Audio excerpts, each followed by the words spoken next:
Welcome, welcome. Howdy, we're here.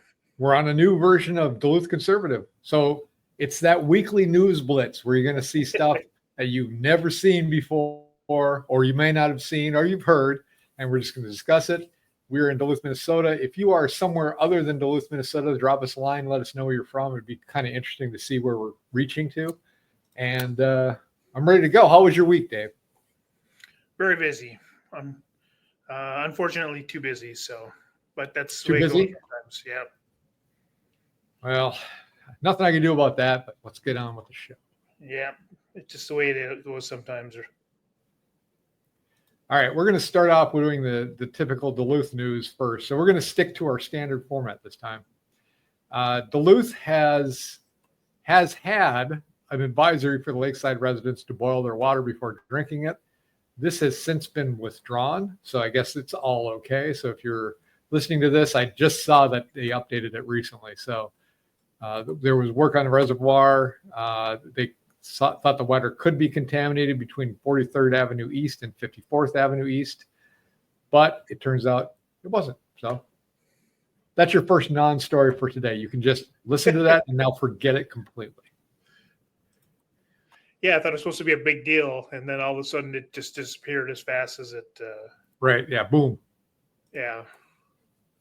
I saw this news article, and it is the this. I don't know how this got into Duluth section, so forgive me for this. I'm going to push forward past this and then go back to it to talk about security. So I'm going to talk about the primaries. So we had election primaries last Tuesday, and we winnowed down some seats. So I'm going to show who the winners were.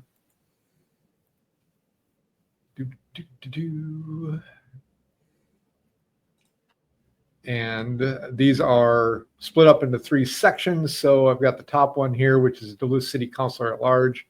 And this went from 5 to 4 people, I believe. So correct. It looks like Zachary Motor was eliminated, and he got just slightly less votes than Asher, Esther, and Hare. The big winner was Therese Tomanek. She is currently a city councilor. She's at the 3,000 level. Jordan Johnson and Derek Medved. The seat is for 2, so it's down from 5 to 4, and then during the general election it'll be down to 2. So right now we've got the top 3 pretty close. And I saw a map, and sorry I didn't take this map. Derek Medved won almost all of the West End. Therese Tomanek won almost all of the East End. Jordan Johnson doesn't show up in either one, but Jordan is running strong in both the East and West. So although he didn't win any of them, he's showing up strong in both of them. So it's kind of an odd thing.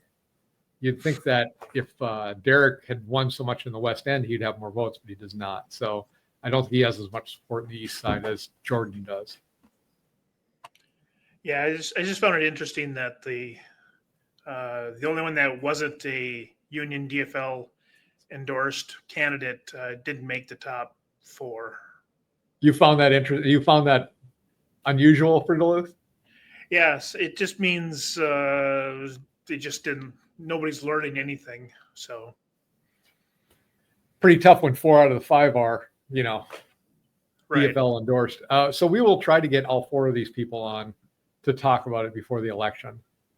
The next one is the Duluth City Council District 2. This went from 3 to 2. Diane DeSoto, I'm probably butchering her name. Looks like pretty handily won the primary. Christopher Addett got 224. She got 1,055. So she got almost 80% of the vote. He got 16, and then Pierre Tournaire got 41 votes. And finally, for Duluth School Board at large, I think this went down from 5 to 4 as well. Yeah. There's Harry Welty. He's sticking it again. He's in there. I believe this is a 2-seater again. We'll find that out. So these 2 top ones are the ones that got the most votes in the primary. These are the ones to look out for in the election. But we have these 2 down here, Harry Welty and Lauren Marl. They both got decent showing as well. So there's still time before the election to see what they're all about. We're going to try to get all 4 of these on the show too. We'll see if they come on or not. Yeah, probably not. No, that's just loser thinking, man. You got to have the winner on it. We're going to have these guys on the show, and because we're not going to attack them, we're just going to ask them what do you think? What's your plan? What are you going to do? Yeah. And let them talk. You're right. They won't come on the show, but we're going to try. We'll try. Yeah. I'd like to have them on the show. I'd like to hear what they have to say. Maybe we can ask them some good questions too and see where they're going. So, all right. Now we can go to Minnesota legislature. Are you doing the banners? Yeah, as soon as I find them. Oh, wait, I do have them up. Legislator? Yeah, we can do legislation. There we go. Minnesota bills. I should change this to say legislature. Lawmakers, security officials began assessing Minnesota Capitol security. So in the last couple months, a deranged guy came out and killed one lawmaker and severely injured another one and their families. And after this happened, they took their home addresses down off the website, I saw, which was good. They probably shouldn't be posting those. But now they're assessing. They don't want to.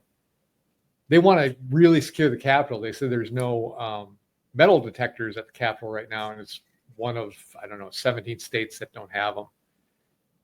And I saw one lawmaker saying, "Well, we don't get all secure by this. Even if we have metal detectors, we need more security. We need to really protect us." And I think, now bear with me here, Dave. They should be having sessions out on the streets in Minneapolis, like Nicollet Mall. They should just have an open air session there. That's where they should be holding it, because it only seems that people care about security when they're the ones that are threatened. Yeah.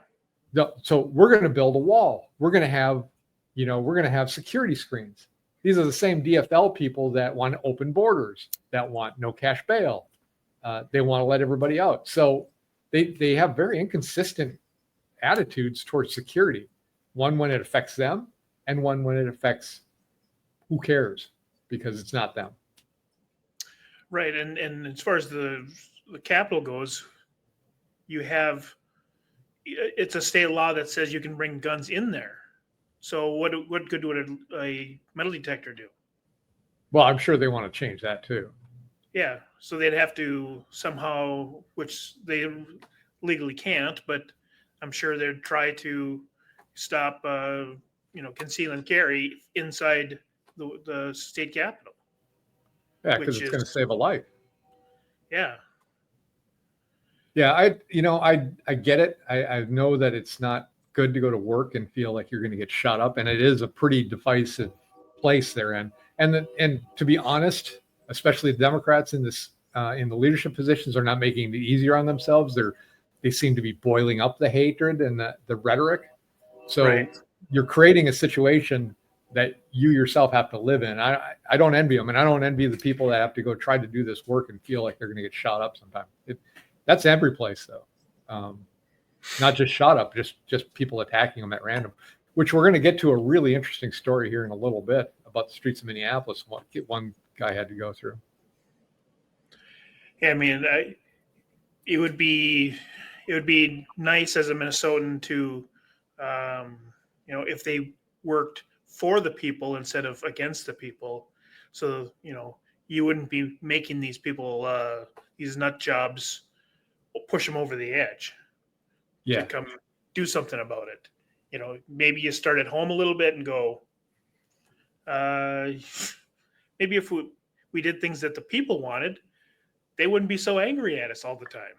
Maybe the other side aren't a bunch of Nazis. I don't know. We could start with that. Yeah. And we'll move on to something you added, which is Minneapolis is doling out $656,000 in grants to dancers as property tax hike. I don't know if you saw the property tax thing here, and I didn't put it on here, I don't think. They're talking about like a 19% increase in property taxes. Yeah. In Minneapolis because they have a huge budget shortfall. But they have grants for this. One performer will develop an immersive indigenous dance rooted in the, I'm not even going to try to say that, story of the talking tree. this seems like a great thing not to be spending public money on. This seems like a thing that should be privately funded, like most Correct. arts should be, and not making the taxpayers work extra hours at their job, work extra years at their job to fund stuff like this, because it's not necessary. It's not an essential thing. Yeah, and government should be only essential items, not culture. Right. know. So One of these things will be an iridescent one-woman show tracing a personal journey of self-love through movement, sound, and light.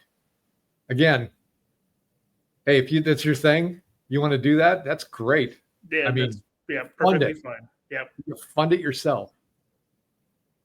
If nobody in the public sector will fund it, that probably means it's not necessary. Right. Yeah, exactly. It's the existential question. If somebody Yeah. puts on a show and nobody attends, was there actually a show there? Right. Yeah. I'm sure there's an audience for this kind of stuff, and I'm not. Hey, if she wants to do it, that's cool.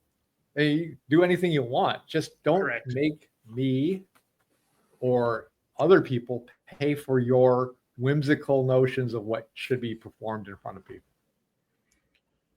Yeah. Who are, and you wonder why people are angry over, paying 46% of their paycheck to the government, and they're going out crap like this. And well, guess what? That makes people angry. Right. This is what angers people. Yes. Yeah. I apologize. I'm trying to get this stuff in onto the system here before we talk about it, but I am running way behind here. So let's go to Minnesota news, because this is some good stuff in here. There's a Minneapolis City Council member who made an expletive-laden attack on Fry, Trump, and come on, Dave, what's the last word? Fascism. Fascism, of course. It shouldn't be a democracy. I mean, that democracy seems to be their new word. So yeah, I read a good thing about the definition of democracy. Democracy is if you have a bike and a lot of people want it, they take it from you, because that's democracy. That's leader. That's just majority rule. We're in a constitutional republic, which means individual rights, individual property, and you can't take it from you. So there is a distinction between democracy and a republic. So Aisha Shagadi, vice president of the city council, said the following: I want to talk to you about my friend, my brother, Omar Fateh. Now, this is the mayoral candidate from Somalia. Yeah. The next Zoran Mandabi right here in Minneapolis. I don't know that she understands that's not a good thing to say. No. And then on a video she posted on Instagram, we're going to transform this city because F Jacob Fry, F fascism, and F Donald Trump. Shagadi, the first Muslim woman and youngest person elected to Minneapolis City Council, is serving her first term as a city council member and is running for re-election in Minneapolis's Ward 10. So, while you're doing this, do the right thing, Minneapolis. Don't elect this guy and get her out of there. You've got to start making some improvements, or you're going to just lose that city completely. Yeah. The city is definitely going to go downhill in a big hurry, but the Madani from New York, he wants to get rid of all the cops, but when someone tried to ask him a question, they couldn't get near him because of his security detail. That's quite ironic. Yeah. Yeah. So, are we dealing with the same kind of morons, that are in the Capitol? Oh, you shouldn't be able to, you don't need security, but we need security because we're more special than you are. He just went back to his home country and was surrounded by security. Yep. In his parents' private estate where he had his wedding. And then he comes back here and talks about how he's going to help all the poor. Wake up, people. He is not here to help you. He is here to take your things. And that's the same thing with Fateh and this Yeah. this Kujtai, whoever her name was, potty mouth. Shiitake. Yeah. Just what a great member of leadership and city council and making decisions for the entirety of the city. You're doing a bang up job in Minneapolis. If she can't control her language, then she has no control over anything else. I mean, that's it's an easy way to judge a person is, can they handle language? Can they handle their language? Right. And she obviously can't. So if you can't handle your language, you can't handle your emotions. If you can't handle your emotions, you make emotional decisions, not rational decisions. And that's leads down the worst path possible. Correct. Hey, speaking of Omar, let's take a look at one of his rallies. Now, they're going to say he's not talking, but she's going to say a few things, and I want to get your reaction to what she has to say. Congresswoman at the Shane. Yeah. Sida na kasama bahanay. Haddaba Umar waa ka xumahayo. Virginia qaboobaa lagu dhalay. Laakiinse waan adopt gareynay. Sidarna wax badan ma joogine. Masoo at the Shane. Congresswoman at the Shane. What do you think, Dave? Articulate? I have no idea what she said. That's because she was speaking Somalian. And there was not one non-Somalian there in the crowd. And there was not one American flag in the crowd, not one Minnesota flag in the crowd. This isn't electing a mayor of Minneapolis to serve Minneapolis and Minnesota.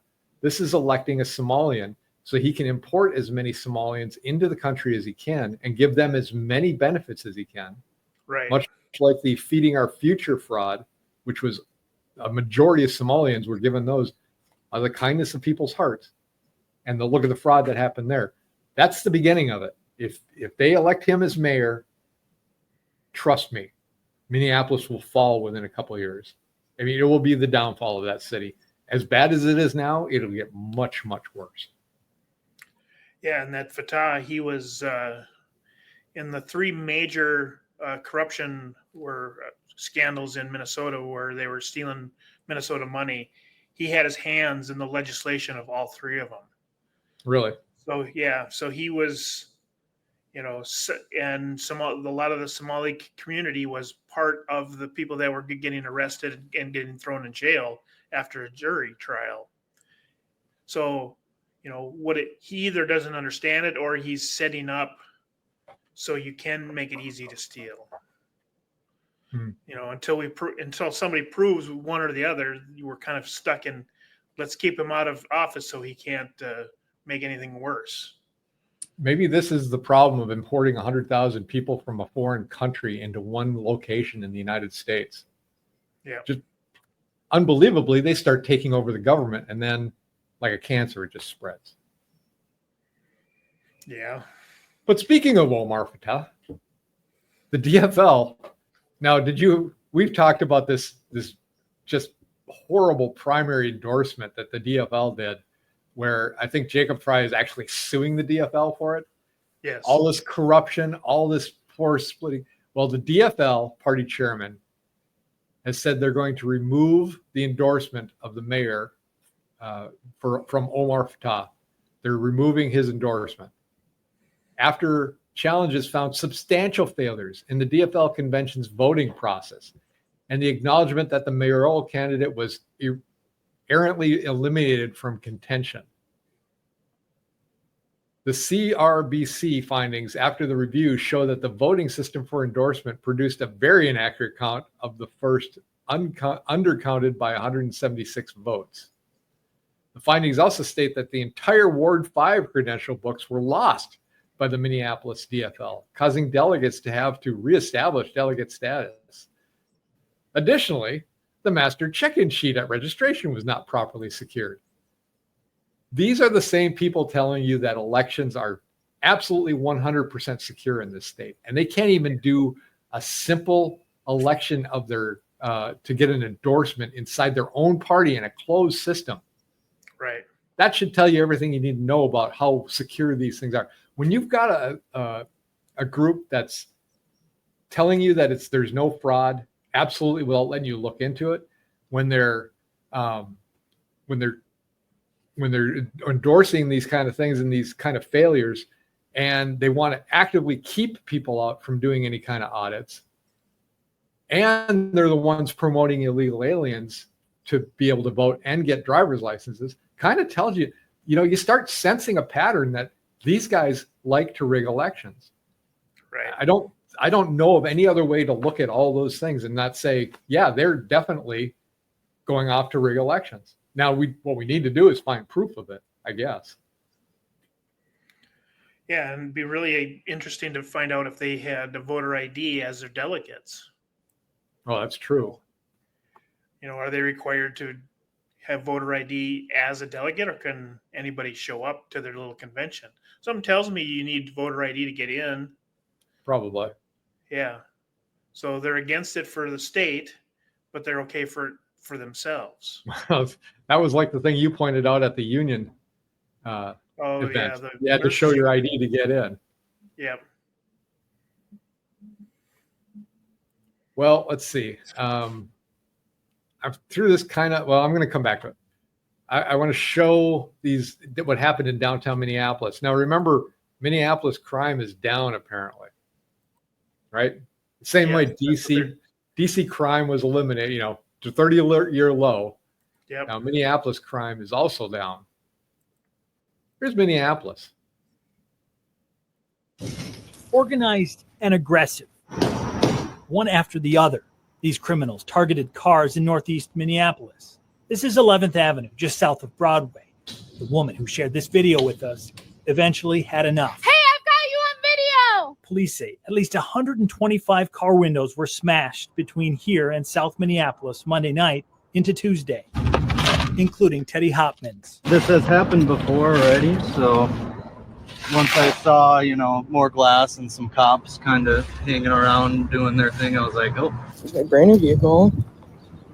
Broken. Brooke Tuff came out as forensic teams were looking for evidence. Everything was completely covered in powder, and it was kind of hard to get up to. The neighbor video shows her car getting broken into. It made me cry. It was really, really punched to the gut watching someone else inside my vehicle. It makes me scared to even come out here at night sometimes too. Thankfully, I didn't have anything valuable kind of from the recent break-ins, taking everything out. So How about that? Yeah. And, why are our insurance prices going through the roof? Why do people feel unsafe in downtown Minneapolis? Well, you let this stuff go through, and the forensics team is going to come in after the fact, after it's all done, and go, well, I don't know, nothing we can do about it. Why don't we just not report it? Because there's really nothing we can do. Let's just not put it in the stats books. Yeah, you notice that the main car that they were driving didn't have license plates on it either. So How about that?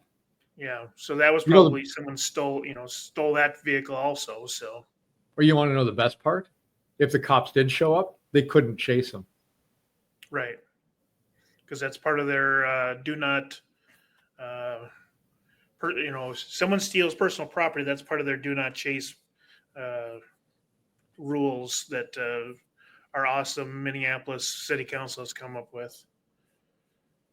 What would happen if Trump federalized Minneapolis like he did DC? You can't do it, but just have the military come in here and put some end to this stuff and deport people that were from another country that are causing any problems. I don't care if they're here legally or not. If they're causing problems and they're here on a visa or they're not a resident or a full-on citizen, back you go. And then how about with this? I'll support this for our taxpayer money. Give an incentive to people that have come here in the last 10 years or 20 years from other countries because they were so-called fleeing their state, but they still go back there on vacations, and give them $10,000 to go back home. Go on, get out of here. Go back. We don't need you here. Right. Yeah, you give them the money because we're going to spend 100 times that in trying to feed them and house them and protect them, and so that's right. It's ridiculous completely. All right. So I had this You put this thing up. I came across this article too, and I can't believe I'm reading what I saw. A Minneapolis man was attacked. It was a teen worker, and he was attacked in Minneapolis and bitten. I'm going to bring up the article here and show a picture of it. If I can find. Yeah. This is a mess. I got to get this figured out. This one. You gotta get your 64K modem working better. It's my 64K brain. Look at this. So, teen worker assaulted and bitten on his body. And guess what? No charges. And the best reason is why there were no charges. Well, why there were no charges? Because the victim knew how to fight. See, if you think that you're safe in Minneapolis, if they even think you know how to fight, this kid got bitten all over the place. This guy could have rabies as far as anybody knows. Right. I mean, he's demented. You know how much it hurts to get bitten by a dog? I don't know what it's like to get bitten by a person, but getting bitten by a dog, you're in pain for a long time because there's stuff in your saliva that goes into your skin, and it's meant to be bad. Right. Brown had at least 11 prior convictions, including the violent crime of first-degree burglary and several convictions related to violations of domestic protection orders. And he gets off without being charged at all in Minneapolis. This is a problem. You've got to fix your system. And this is needless to say, this is Mary Moriarty's district. Yes. She's not soft on crime. She's ignoring all crime is what it boils down to. Yeah. And you wonder why there's problems. If we had a decent mayor or decent governor, decent mayor, decent elected officials, we would have the National Guard in Minneapolis right now, putting an end to all of this. But every time we turn around, we could do this on a weekly basis, show stories like this time after time, where Hennepin County does nothing to protect its citizens. And that's what the government is. Number one is the safety. Right. They're not doing it. And you understand why people don't call the police anymore? Right. What use is it? I mean, this kid got assaulted and attacked and physically harmed, and they're not doing anything about it. What has to happen? Do you have to get shot first? Is that even a crime anymore? I mean, do they have to kill you? And then what do you get? 6 months maybe? Yeah. Had they charged this guy too, he'd have been out on cashless bail. Right. That's Minneapolis. That's Bloody Mary Moriarty right there. And, when she gets out of office because she's not running again, she should have to live in this district and, live there and go outside every day and with no security, eat your own dog food is what I say. Yeah. I couldn't believe it when I read that story. That was crazy. Yeah, that's completely ridiculous. And on a somewhat happy note at the end of the Minnesota news, Minnesota prison could become an ICE detention facility. So the Prairie Correctional Facility in Appleton could become a U.S. Immigration and Customs Enforcement Detention Center. Now, from my point of view, I would prefer it not to be because I'd just prefer them to be out of this country. Yeah. So as a temporary measure, if it's in there, okay, that's fine. But this can't be a long-term solution. They have to go out. Yeah, they need to have it right next to a bus depot. Yeah. So you bring them there, you write them up, throw them on a bus, send them back to their country. I saw that the Department of Justice may buy their own planes because they can't, it's taking too long to get people out on planes. So they might just buy some just to transport these people out back to their countries. And I saw that there was other countries, like I want to say it was Uganda, that will now accept these prisoners, even if they're not from Uganda. So you want Very an nice. incentive not to come into this country? Yeah. That could be it. I was in Mexico. I snuck into the United States. Now I'm in Uganda in a prison. How do you get back home? I have no idea. Yeah. I don't want to go to Uganda. I don't know about you. You could walk for years and then still not be in a good place. You might have to take the tunnel. Yeah. All right. Let's go on to Tim Walz. Tim Walz is being sued by the Department of Justice. The allegations, the lawsuit filed by the DOJ, that the Walz administration is engaged in practices that violate federal laws. Well, I would hope that's the federal Department of Justice would be sticking to stuff like that. Right. The specific allegations center around the management of state resources and the misallocation of funds intended for public safety and health programs. So hopefully this has to do with the feeding our future stuff and all of the corruption that's around that, all of the stealing of money, embezzling of money that has happened under the Walz administration, hopefully will now be reckoned with at the federal level. Yeah, and it also has something to do with the SNAP benefits, basically the food stamps, and you have to be under a 6% error. And Minnesota's like 11 or 12% the last time I heard. It basically means that there's still people on there that should not be on there, and Minnesota's error rate is way too high. So that's part of the lawsuit, because they don't know what they're doing. So definitely not. Other thing about Walz is the Republicans say that Walz's Board of Regents picks look like pay to play. And I urge everybody to go take a look at this article. I don't want to go into too much of the specifics now, but basically they worked hard to get some positions, and Walz just, picked some people that he wanted to be on there. yeah. They put in 8 months of work, and so did the candidates. There were many candidates that put in thousands of hours of work to go through the whole process, and you just threw it out and started all over.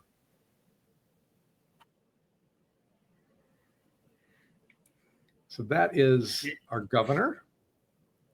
And we have one more, which is Alex Stein. You know who Alex Stein is? Alex Stein, Yeah, 99. Yeah, I've seen some of his stuff. He is He's an a real agitator.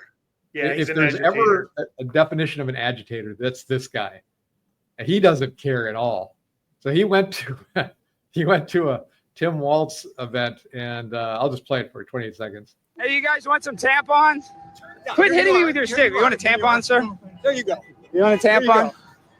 You want a tampon, sir? There you go. Get off me! Oh, I'm sorry. Listen. I'm sorry you dropped. Don't touch him. Don't touch him again. Don't touch him again. Get off. Don't touch him again. Don't. Don't. Your phone's okay. Hey, It's okay. It's okay. It's okay. America. I don't know what that last thing was. Yeah. Yeah, so he got assaulted at that rally. And I saw a lot of Ukrainian flags. I also see that they're co-opting, or they're using the American flag now, which I appreciate. Thank you for actually knowing where you're from. The American flag was considered white supremacy a couple of years ago, so I'm glad they're back to using that. And a lot of Ukrainian flags there too. But that's Alex Stein. He goes there and asks a bunch of Tim Walz supporters if they want tampons. And you're doing God's work, man. I mean, he's just going there to pick a fight. As long as we're on that kind of subject of the violent left, because we like to go in this every week. And again, this isn't everybody that's Democrat. I'm not saying that all Democrats are violent. I'm saying that of the violence we're seeing it from a lot of leftists. And the funny thing is, a leftist doesn't really describe what a Democrat used to be. John F. Kennedy was a Democrat, and he would be considered a far-right extremist at this point. Correct. If you listen to Bill Clinton or Barack Obama speeches or Hillary Clinton speeches from the 90s, they would be considered far-right extremists at this point. That's how far it is. So I'm talking about the people that are way left of that. And so this is a Eric Swalwell. Isn't he the guy that slept with like a Chinese spy? Is this the guy? That's the same guy. Yep. So he, I'm trying to, again, technical difficulties because I'm not very smart. I'll get this here. So he was talking to somebody, and I think when Michelle Obama said, you know, when they go low, we're going to go lower. Yeah. No, Well, he went lower than that. And he said, they're going to bury him under the Capitol. Let's see. I don't know if this is going to play or not. Online security is like, as Okay. a mom, one of We're the not gonna very do highest. So that's this guy. You know, he's kind of unstable, and he's getting worse. So it's time for this guy to maybe go away with a lot of the other people like Joy Behar. Yeah, he's, you know, what is his purpose? Is he trying to be provocative to get airtime? Is he, because we played him last week because he was at the gym and he was at the pool and stuff like that. It's like, is he intentionally trying to just make a name for himself? Is he going to run for president? I think you're right. I think that's how he's staying relevant. He's just trying to make noise, much like Gavin Newsom is trying to mimic everything that Donald Trump does. Right. He's trying to make as much money because he sees people like Jasmine Crockett and AOC. They're spewing nonsense, and look how much press they get. And they're millionaires now. So, Right. you know, you're just getting in on the money bag grab, which is, you know, what we plan to do someday. Sure. Someday, yeah. And then I noticed this. This is a CNN reporter, but they're talking about when Trump met with Putin, and then 2 days later, 48 hours later, the leaders of Europe were over talking to him at his request. Come on over, Zelensky, and he invited the, you know, Great Britain. He invited Germany. He invited France. Didn't invite Canada. I noticed. I didn't see Canada there at all. But this is how desperate they are to find anything wrong with it. So here's this lady.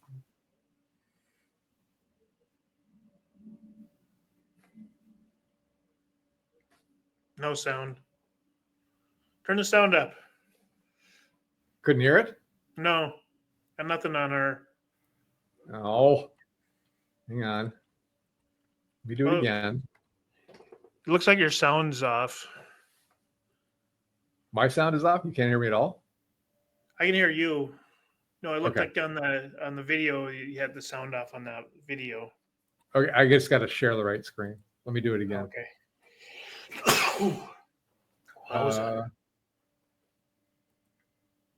Okay, let me know if you can hear this one. European leaders getting on planes at a moment's notice to flock to Washington to give Zelensky backup in this meeting with Trump.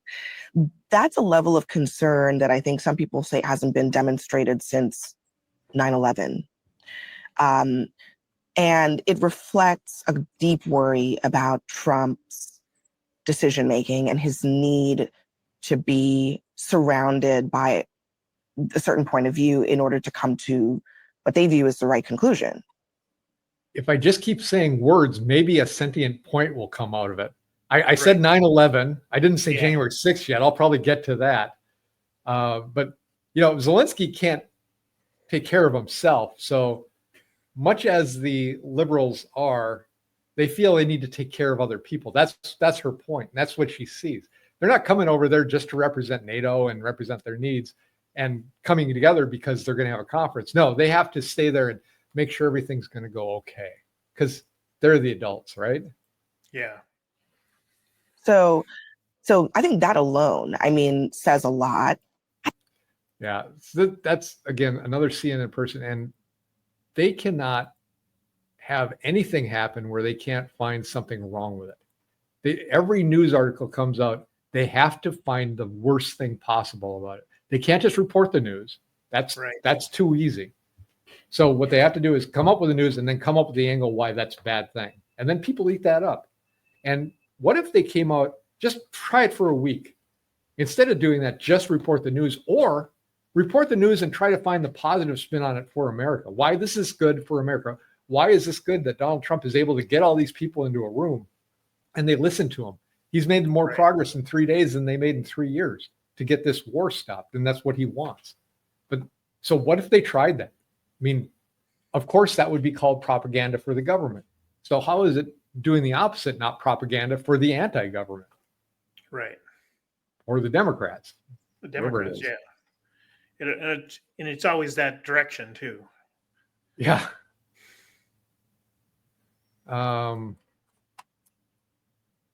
Let's skip that. I was going to mention that based on the most recent 2024-25 crime data, I don't know what just happened to oh my God. I just ruined, I don't know what I did. I just put an image in the header of this document and now it's on every page. I can't get rid of it. All right. Oh, I even made it worse. Okay. We're going to go on national news. National news, yeah. National news.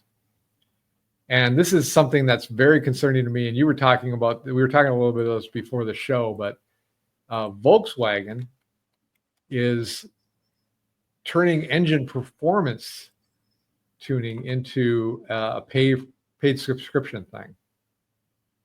So if you want your engine to, have better performance, you can do it for a monthly subscription fee.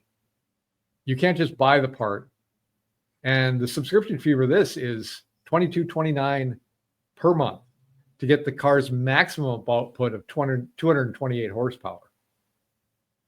So when you buy it, you get 201 horsepower. But if you want more horsepower, you have to pay them monthly to get that. This is an insidious thing that these companies are doing. And you remember when the WEF said, you'll own nothing and like it? This is what they mean. You're not going to own your house. This is what's coming for my grandkids or your grandkids. You won't own your house. You'll rent, you'll lease it. You won't own a car. You'll lease that. And in your car, you won't own all the pieces of it. You'll have to lease that. You won't own videos. If you don't buy DVDs, you're going to rent that from a streaming service. And then pretty soon it's going to be what? Your water? Your food? Your food, yeah. I mean, clearly you don't own that stuff right now, but this is just dangerous. Until people revolt against this stuff and stop buying into it, it'll continue too. Yeah, I mean, the automakers are just trying to find a way to just increase income. And they've been losing on their right to repair lawsuits. The right to repair was started in the agriculture because the farmers wanted to work on their John Deere equipment. But Right. it's also it's leaked over to autos where the people want to work on their own cars, or the small business want to work on their own cars because they can, because it's you need specialty tools that only the manufacturer have. Mhm. And John Deere and Cat and all the agriculture, they want to make sure that they own you from the day one to the end. But since they're losing those lawsuits, now they're coming up with the subscription things to make you pay a monthly premium every single month, like basically like property tax. Right. Make you nonstop have to pay for something that you thought you owned, but you don't technically own it anymore. So Right. Well, even I had a guy come out to work on my air conditioner because it broke. It was the blower motor on my heater. And I said, well, do you do cleanings? And I'm thinking I have him come out and do a cleaning. He goes, yeah, but here's what I do. I have a subscription. I come out, you buy this thing, and then I come out twice a year and I do it No, I'm not doing that. I'm going to have it cleaned once and I'll decide when it's going to get cleaned again. It's kind of like when I went to the dentist. And I hadn't gone for a couple of years, and I went and they did x-rays, reasonable. And then she said, well, come back in 6 months. Okay, I can come back in 6 months. I haven't been to the dentist in a while. Let's just make sure we're kind of up to date. I went there in 6 months, and then she said, okay, well, let's make her another 6 months appointment, and then we're doing x-rays again. I said, you just did x-rays 6 months ago. Oh yeah, we like to do this every year. I'm not doing x-rays every year. I'm sorry. No. I talked to a dentist friend of mine who said 5 years, 3 to 5 years tops. You need them. Right. They make a lot of money on x-rays. So, yada, yada, yada. I go see a new dentist next week. That's the way you have to do it, unfortunately. So, I'm just not accepting that. yeah. More national news. I like this one. So the southern wall, the southern border wall. Remember when that was a big deal, $5 billion in Trump's first term, and he couldn't get the money for it, and it was all this. Well, it's getting built now. So I saw Kristi Noem down there, and she's like, "We're painting this black on the request of Donald Trump. He wants the thing painted black." I'm like, I wonder why he wants it painted black. Well, because in the summer sun, when that metal has black paint on it, it's going to be so hot that you're not going to want to try to get on it because it's going to be scorching. I thought that was brilliant. I thought what a great idea. Now it's going to be hard to see at night for sure, but you should know it's there. But I thought that was a good idea. I mean, yeah, saves money. I mean, it's another deterrent, and it's non-lethal deterrent. Sounds good to me. Yeah, I mean, I did construction for 10 years, and one of the things was, you paint your outside deck black so that when you're looking at it, it kind of disappears. So aesthetically, the wall is going to sort of disappear, but if you're coming across the border, it's a very good idea. If you paint your outdoor deck black, isn't it like, aren't you unable to go on it in the summer? No, most of your railings, most of your vertical parts. So if your railings were black, they would kind of disappear for some reason. Sure. As one of those optical illusions, but it disappears so that you can't see it. But yes, even in Minnesota, those will get hot, definitely. So I can only imagine what it's like, when it's 130 degrees in Texas at 2 a.m., how bad those are going to be. So I'll be it's a very frying good up idea. some steaks on there. Gonna go to the wall, fry up some steaks. I'll be right back. That's why he's the president. He's got the good ideas. He's got the idea. Hey, I think it's a good idea. So we didn't talk about it. I think it's happened since our last show, and now it's kind of old news because it happened right away. But there was an illegal alien who was driving a truck, and I think he missed his exit ramp, so he decided to just back up on the highway. 3 people died because of it. And it turns out, or getting off at the next exit, coming back, doing the proper thing, stop in the middle of it, back up, which I have actually seen done in other countries. So it's probably where he got the idea to do it. And it came out that he's an illegal alien. He couldn't pass the English language test. He shouldn't have been on the road to begin with. And since he's an illegal alien, he shouldn't have a driver's license to be able to get a job to do this kind of thing. So there's a lot of stuff wrong with it, but he had a California license. And he failed his driver's test. Oh, even better. I didn't know that. He failed his driver's test. So he technically shouldn't have had a driver's test to drive a semi. So Trump pulled the business license from the people that hired him because he wasn't supposed to be on the road to begin with. Well, honestly, when he went in to apply for it and they found out he's an illegal alien, he should have been deported right there. They should have called ICE and had him gotten out of the country. There's a whole lot of steps that could have led to those people not dying. So I thought I'd bring up the list of states where illegal, why this is in any state, I don't know. Hey, look at right there. Minnesota, congratulations, we made the list. An illegal alien can get a driver's license that's indistinguishable from a real citizen of this country. And then if we did pass voter ID, they're going to be able to use those to vote anyway, which doesn't happen according to the DFL. Just had a debacle of an election for their primary. So yeah, they can't handle 700 person or a 600 person election, and then but they're trying to convince us they can handle a 2 or a 3 million person election. Yeah.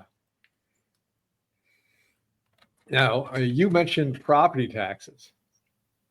And I just thought, I'm not a huge Ron DeSantis fan. I think that when he ran for president this last time against Trump, he kind of showed his true colors. But he does get some stuff right. So let's just play what he had to say here about property taxes. From the property tax situation. It's very important given how that's pinched so many homeowners, particularly our senior citizens who have their homes paid off and they bought it 30 years ago for a certain amount. Now they're being told it's worth so much more and they have to pony up more and more money. It's almost like they have to pay rent to the government just to be able to enjoy their property. And that's wrong. We need to do something about it. So in other news, Ron DeSantis watches our show because that's what we've been saying. I said it on the campaign trail last year, been saying it on the show many times. You're not owning your property if you have to pay a monthly amount to the government. And if you fail to pay it, they take your property, sell it from underneath you and keep the money. And you get maybe what you had into it, but you don't get to keep your property. So it's not your property. It's rented property. Yeah. So I did a deep dive into that to see, if you could actually get rid of it, because this county and the school systems and the state, they all can raise property taxes and get a stipend from that. So I was trying to see if they could actually do it. And basically it says no U.S. state has completely eliminated property taxes. Some states are actively considering measures to reduce or abolish them. North Dakota, they tried to vote it out of existence, but the voters said, no, we want property taxes. Well, yeah. Well, who can argue with that? Right. So there are some states that have low cost ones, and some states are, because they can't completely eliminate property taxes, some states are saying, well, you can take it off your taxes. And we will refund you in your tax payments to us the amount you paid in property taxes. So then technically would come out to zero, even though you have to pay them when they're coming due. That also would mean that you have to make enough to pay the property taxes. So it also means that there's an out if they want to start collecting them again. They just remove that. They did that in Minnesota for many years. You got a property tax exemption that just, hey, now we need the money, so that's going away. Right. I think you need to take care of the root of the problem. Now, one of the ideas that I was saying about Duluth here is in the East End, they had this opportunity for Lester Park to have a resort on it. And as a resort being on there would generate a lot of revenue, especially this tax revenue for resort tax, because there's a lot of money in that. Yep. And what I was saying is, well, you could take some of that and offset the property taxes of the houses nearby. So they're taking a hit by having a resort out there. There's going to be some increased traffic and some of the things that go along with it. So instead of, so why to make an incentive for it, how about reducing the property taxes by using some of their tax money for that? The other thing we could do is talk about mining. And if we could get some mining into this state, we could start getting a percentage of the money that is made from every mineral that comes out of here, thereby offsetting the property taxes. Now, it's not a permanent solution because, like I said, they can always bring it back. But at least if we're getting money from that, let's get rid of property taxes first and do it with sales tax if we have to, and other kind of taxes. So Minnesota, some states have real low property taxes, but they have high income taxes. And then vice versa in other states, they have low income tax, but they have property taxes. In Minnesota, we like to have high property taxes and high income taxes. Right. And state taxes and city taxes and county taxes. You can't get away from it. So I think it's at least a noble effort to make that your goal to get rid of it. Even if you can't reach it, everything you do should be about getting rid of property taxes. Right. And we discussed this earlier, if we could quit funding stuff like people wanting to dance. Yes.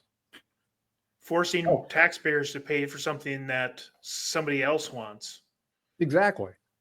If you want to donate to that cause, then you can, keep your property taxes, then take that money that you're saving and donate it to. But to force somebody else to do it, fine, we're going to put another tax on you, and it's just going to the Republican Trump re-election campaign. Right. See how many people complain about that. Yeah. Well, that would be cause the outrage. Finally, they maybe see the light. Yeah. We're gonna donate to the NRA to protect our Second Amendment rights. Well, they'd go crazy about that. Exactly.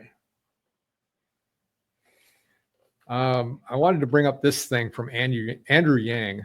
I don't know if you know who Andrew Yang is, but he Name sounds familiar. he's been in a couple things. But here's a little bit of a nugget of brilliance from him. We should be making it easier to vote, like voting on your phone, not harder. Yeah. What could possibly go wrong with voting on your phone? I can't see a downside. We should do that. And that was part of the problem because they were the DFL convention. They were voting by phone, and that was obviously a complete failure. So no, it was top notch. It was the most secure election you ever saw in your life. Yeah. All right. We talked about BlackRock coming in here and taking over Minnesota Power. So I want to play this little video by somebody that talks about this, and then we'll have a little discussion about it afterwards. This is only a minute, so here we go. So private equity firms BlackRock and Blackstone are both in the process of acquiring their first electric utility companies. BlackRock is buying one based out of Minnesota for a little over $6 billion, and they provide services to right around 100,000 people. Blackstone is buying a utility company in New Mexico for just over $11 billion. And why is private equity starting to get into electricity companies? Well, let me share a little insight with you. PSEG, which is an electric company out of New Jersey, just reported its first quarter 2025 up 47% over last year. They claim that 90% of this energy usage is from AI and data centers. Let that sink in, people. Your energy bills are going to go through the roof. So his whole point is these places are buying up because they're seeing a huge growth in it because AI centers take a lot of power. Yep. And so when there's supply and demand issues, there's not a whole lot of supply because there's been a moratorium on things like nuclear power. They've been trying to go to all solar and all wind, which doesn't generate enough power. So these, I call them venture capitalists, but they're private equity firms, whatever you want to call them. Their job is to go and make a ton of money. So they'll buy these things up just like they buy up property and then, kick people out. They'll buy up these energy companies and they'll just jack up the prices. Now, you had a counter to that when we talked about it earlier, and you said that Minnesota, the legislature kind of controls the price of electricity, right? Correct. So that could be okay for a while, but there's ways around that too. And you got a place like BlackRock, which owns basically everything. Where there's a will, there's a way. Now, I've been saying we need to look at having an AI center in Duluth. At least we should be investigating it. That doesn't necessarily mean I think it's a good idea. I think we should do an investigation to see if it's a good idea. But one of the big problems, there's two big problems about it that I know of. And we'd have to find out if they have a way to answer this. Number one, the water comes up pretty dirty. So there has to be some sort of cleaning mechanism in place they'd have to put in so that we're not dirtying up a water, and certainly can't make it radioactive or have anything really affecting it. If that's going to happen, then it's no-go. The second one is energy. How are you going to solve your problem where you have to have electricity? And I think that could be solved because that could be hey, we're going to have a portable nuclear solution that's clean and effective and safe, as long as it can be clean and effective and safe. And it's going to not only power the AI center, but then will leach off and also allow people in the area to get cheap electricity as well. Yeah. But venture capitalists and private equity firms shouldn't be owning public utilities. That's just my stance. It absolutely should not happen. We should do everything that we can to stop this from happening. And if we don't, we're going to pay the price literally very soon. Yeah, and Walz with his 2035, carbon free by 2035 rules. Yes. Minnesota Power has already raised their rates 8% in the first year to cover the costs of trying to go carbon free, and they're just going to do that every single year. So we're, by 2035, anywhere from 4 to 8 times is the realistic number of is what you're going to be paying for electricity in your house. Yeah. And then I've seen studies all over the place. So if you're going to, so poor people, if you're paying $100 a month, and by 2035, you're going to be paying $800 a month. Can you do that? No. They just magically we're not getting, that's another government inflation that lines the pockets of the government. Bad for the people, good for the government. Keep in mind too, they had been up until Trump got elected, pushing everybody to using only electricity. Remember, they wanted to get rid of natural gas. They want to get rid of petroleum. They want to get rid of what is that? Heating oil. They were even talking about burning wood. They want you in an electrical system. So look at that combination: all electricity, and then wind and solar power not providing enough electricity, and then AI data centers taking the electricity that's there. That just leads to a disaster. That's why we need to have many sources of electricity or energy and different sources of energy. So electricity is great, but we can't just have wind and solar and hydro to be the sources of that electricity. We need nuclear reactors if they're safe. We need coal, anything that we can do to make more energy. And if an AI data center does come into play, or a big data center, they have to be the ones that figure out how they're going to generate enough electricity to support them. And we as a community should be able to get something from that too. So not only does it not go up, but electric prices should come down. Yeah, they keep saying, hey, if you use these LED bulbs in your house, you're going to save so much money. We haven't saved a dime. No. Nothing's changed. No. Thank you, George Bush, for outlawing incandescent bulbs, you idiot. Yeah, plenty outlawed them in Minnesota. Ugh. All right.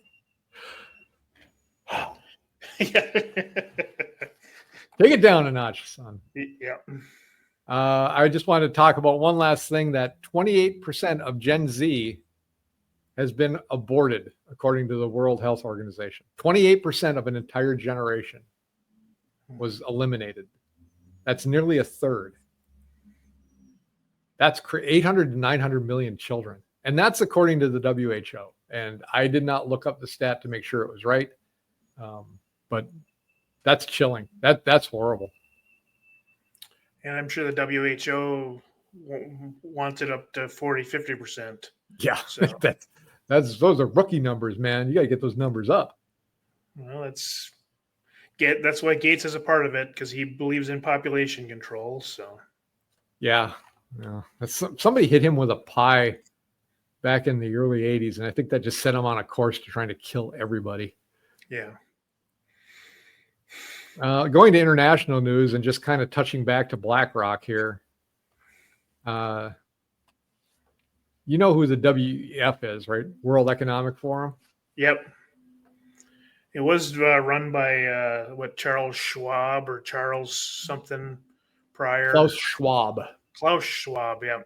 Well, now they want BlackRock's Larry Fink, the CEO of BlackRock. So BlackRock owns just about everything. Yeah. And trillions of dollars in assets. And now he is going to be the head of the World Economic Forum. So what we've got here is basically a country without a country. The BlackRock owns so much stuff, has so much in assets. They're basically a hostile government, and the United States has got to decide that we should designate them as a foreign entity that should be eliminated, in my opinion. Now, I come into this with probably 10% of what I need to know to say something like that. But from everything I know, BlackRock is very dangerous. And when Teddy Roosevelt was as president, he was He busted up the monopolies. That's what we need to do with this. You Yeah. can't have a company owning so much stuff. It makes Apple look childish compared to what they have. And that's the thing is we're back to what government responsibility is of safety and fairness, and they're getting too big. They've broken up a bunch of oil companies. They've broken up food companies. This one needs to get broken up now too. So Yeah, absolutely. I'm going to send you an article about J.P. Morgan and what he did with Tesla way back, like the actual Tesla. He had apparently an idea to create wireless electricity, and he was building a tower for it. So he went to get funding for it, and according to this, and I can't say this is certain because I don't have time to back this stuff up. Apparently, Tesla had light bulbs like in a yard, and they would just light up because he had this system, this tower that would shoot out electricity, and it would be wireless. You wouldn't see it, I don't believe, but he could then light these light bulbs, and it was going to be free, and basically everybody on the planet could have benefited from it.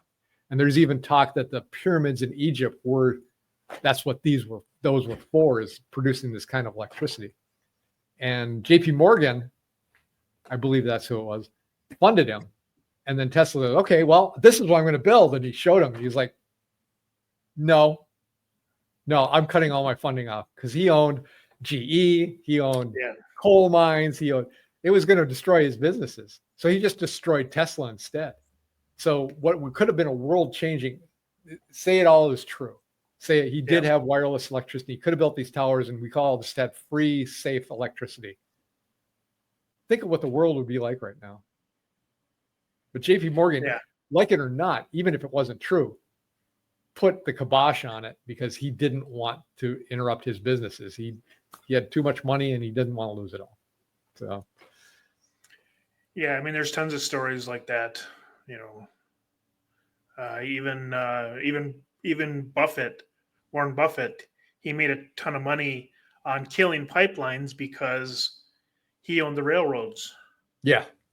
So if you can't pipeline oil, you have to use his railway, and he makes a ton of money out in railways because that's a monopoly too. Right.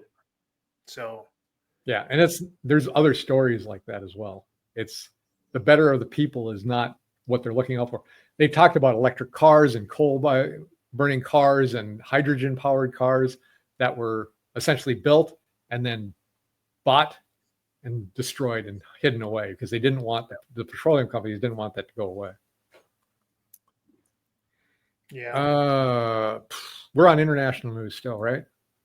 Yep. I think we just Phone started. calls longer than 10 minutes will automatically be recorded in the United Kingdom. The United Kingdom is going down in flames as a free country. They just aren't anymore. We got a couple of stories here, but somebody went to a rally and there was a bunch of Muslims there, and the guy was saying, I like bacon. I like bacon. This is in the UK. He got arrested for saying, I like bacon. Yeah. Now, that's a hill I'll have to die on because I'll eat bacon right there as I'm saying it. I'll wear a bacon hat if I have to. And if you don't want to eat it, that's fine. But saying I like bacon in the UK gets you arrested. It's unbelievable. And trespassing so, is okay. Say that what? But trespassing, that's okay. Yeah. Yeah. There's a story here where this guy broke into this lady's house and somebody came out and saw him there. He was in the house, and I'll pop up the story so you can see what this guy looks like. And it's chilling actually to see what he looks like too, because he doesn't look like he really cares about anything.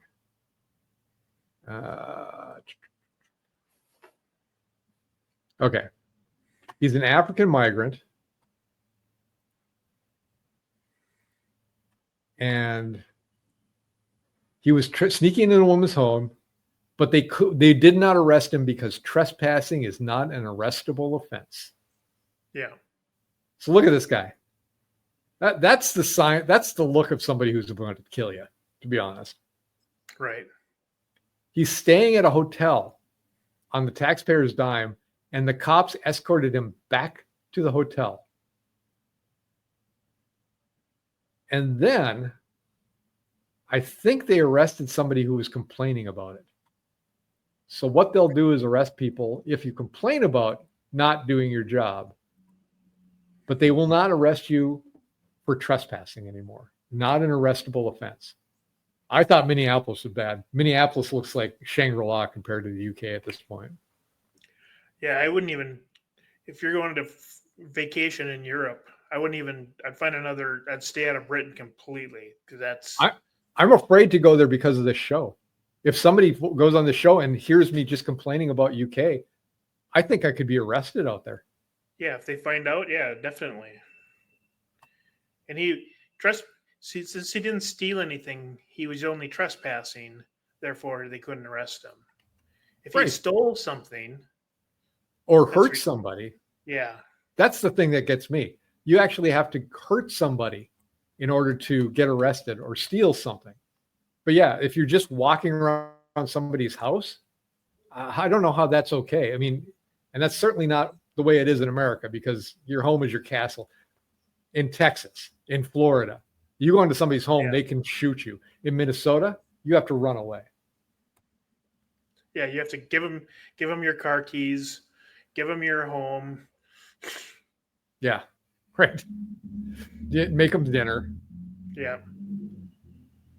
So, but I have another one here, and I'm trying to find out where this is. I think this is in the UK as well.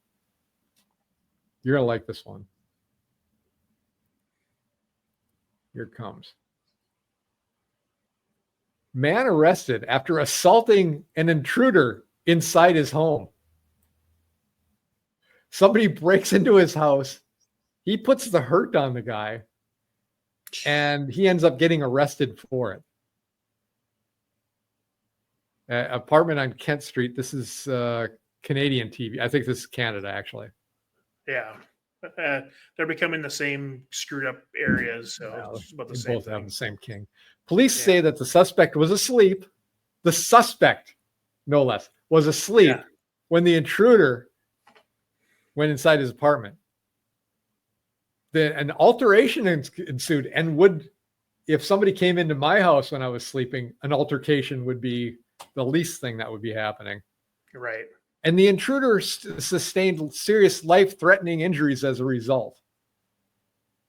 Yeah, you're in somebody's house. You're taking your life into your hands. The man was charged with aggravated assault and assault with a weapon. The intruder was charged with 4 offenses, including possession of a weapon. So he had a weapon going into this guy's house. For possession of a weapon for a dangerous purpose and break and enter. Police say the intruder was already wanted at the time of his arrest for unrelated offenses. Can you believe this? That's just amazing to me. Is that like an Onion piece or a Babylon Bee piece? I looked. It's on CTV News. I mean, it's honest to God news. Yeah, I thought it can't be true. It can't be true. Wrong again. God. And that's what's coming to America if you keep electing these. They're certainly trying it in Minnesota with this run and hide law, right? Yeah. You know, if somebody breaks into your house, you've crossed the Rubicon. That is saying, I don't value my life, and if I die, now I've made that conscious decision. But it's unbelievable that they would arrest the man who's just protecting himself from an intruder that comes in when he's sleeping and he's carrying a weapon. I don't know how you get worse than that. That's ridiculous completely. More international news, and this just turns my stomach. Senior Israeli cyber official detained in Las Vegas as part of a child solicitation probe. So he's a senior member of the Israeli higher-ups, He was not put into jail, and he fled back to Israel. So he already got away. I don't know how he still has his job. I don't know why they would protect him. I don't know why he was allowed to get away in the first place. It's fairly disgusting in a bunch of different ways. And I want to go ahead. No, he should have been in an American jail. And then as soon as he's done with his sentence, in 40, 50 years, then you deport him. That's the rules. Yeah, and how do you go back to your country and why is anybody supporting you at all? You should be a pariah. Yeah. You should be, you shouldn't feel safe going back home either.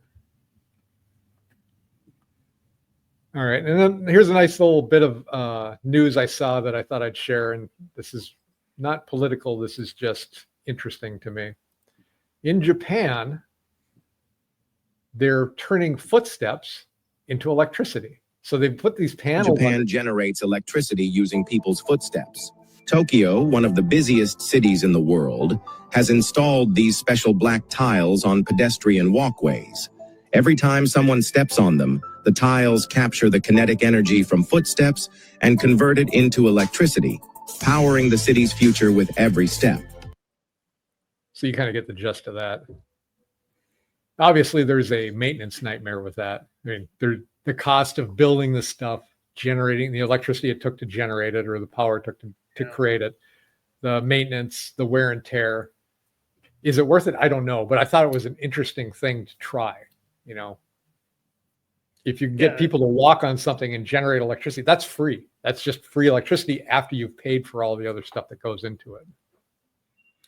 Yeah, and that's a Southern thing, not a Minnesota thing. When it's no. When you've got when you got 8 foot of snow, no one's walking. It's a very small region actually, because you can't put this in Vegas. No, I mean that stuff will just blow up. That it's going to melt. Right. You have to have a very certain climate that you can put this in. Not every place. I could see it actually in Hawaii. You could do something like that in Hawaii. Possibly. Yeah, but the problem, even though is the sand blowing in there. So how do you keep the sand out of there from filling the area up? Mm-hmm. It's a. I'm glad someone thought of it and tried to and worked on it, but I could see a lot of problems with it. So yeah, I don't think it's something that's ready for prime time yet. You know, but yeah, like you said. This is where ideas come from that start the process of getting into something that is sustainable and can be more worthwhile than what it takes to create it. Yeah. Unlike like wind, the big windmills, with all the power, all the concrete, and all the transportation and the recycling and the oil that takes to make sure that they're running. I don't think you get more energy out of them than what it took to create them. So it's just a thing to make you feel good. And at best, maybe they break even, but I don't think they even do that, to be honest. Right. All right. Let's move on to health and fitness. We're running through the show at $120, $119. That's pretty good for us. I want to show this what Jane Goodall had to say. So at least there was a non-bias, lead up to that. Yeah, right. But, what I want to do is find out what Jane Goodall's opinion is, because this has something to do with the apes that she lives with. So, well, see, yes, she has a point, but I think it's arrogance to say that we can really affect the climate. Right. So climate change is real because it's been happening throughout time. We know that. This is why we have mountains, and glacier came in, they left. We had massive floods. We've had fires. We've had continents moving.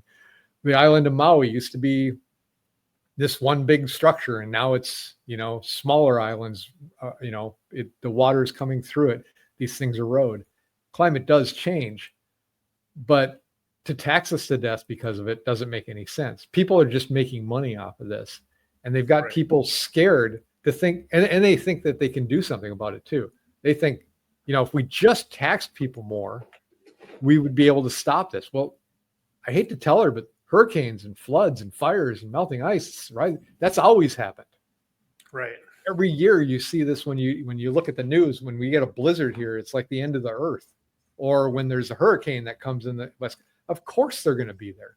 The hurricanes are massive. There's a huge generation of power. They're destructive. Always have been. To say it's new is crazy. Right. I mean, and we live in Minnesota, the land of 13,000 lakes, that the majority of them were created by glaciers moving. The Right. glaciers came and created these lakes by moving dirt. And so, 15,000 years ago when the glaciers left, what my car obviously created that. Right. Right. Well, I've said this before too. Imagine what it would have been like if we lived in the time when the ice age was happening or it was Yeah. receding. Because ice was down covering this entire place and it's receded back since then, right? correct. Think of the panic, the sheer panic people would have been having as that happened if they, the people that live today were living in that time. We've got to stop it. We've got to block the sun out. We've got, all this crazy stuff they're trying to do right now. Yeah. Thinking they can fix it or just wanting to make money on trying to fix it and thinking they're good and not thinking about the long-term ramifications at all. Yeah, you got the same groups putting up solar panels with their cohorts trying to block out the sun. Yeah, right. Oh, wait. No, that doesn't work. Sorry. Never mind. Yeah, that's way too illogical for me. So I can only handle so much. So.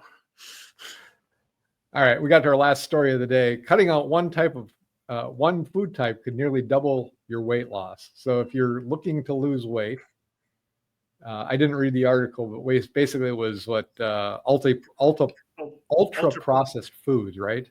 Yeah. And so, what are some examples of ultra processed foods?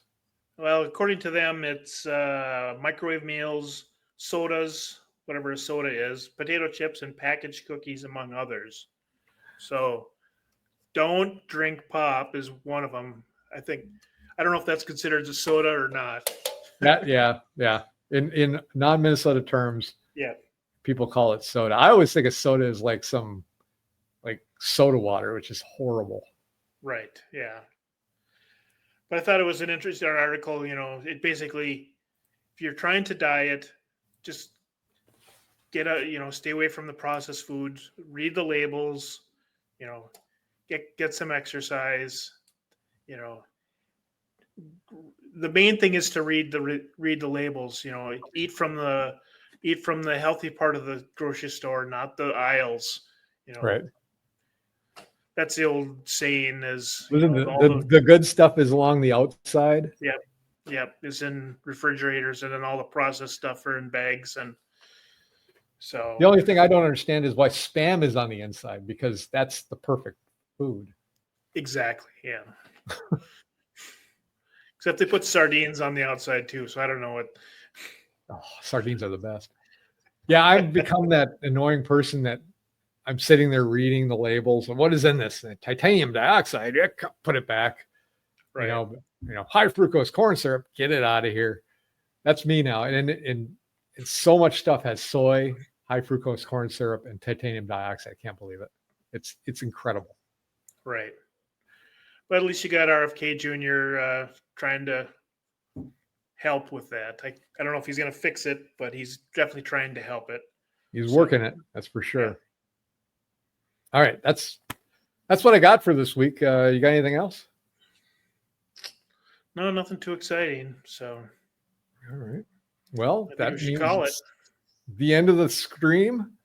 I want to give everybody a shaka. People are going to learn what this is. Sooner or later, when I'm doing this, people are going to do it back to me. Just hang loose, man. It's a Hawaiian thing. Thank you for joining. People that have been watching, if you have comments for us, let us know. If you have suggestions, let us know. Like and subscribe. Let us know where you're listening from. That would be great. Let us know what you like about it. Tell us what you don't like. But until next week. But like one guy commented, all he said is we're racist. It's like, well, please be more specific. Yeah, that's not helpful. You're not being helpful. That's just hurtful. Do better. All right. Until next week, I am Sean. I'm Dave. And this is the Duluth Conservative, and we'll see you next week. Thanks for joining.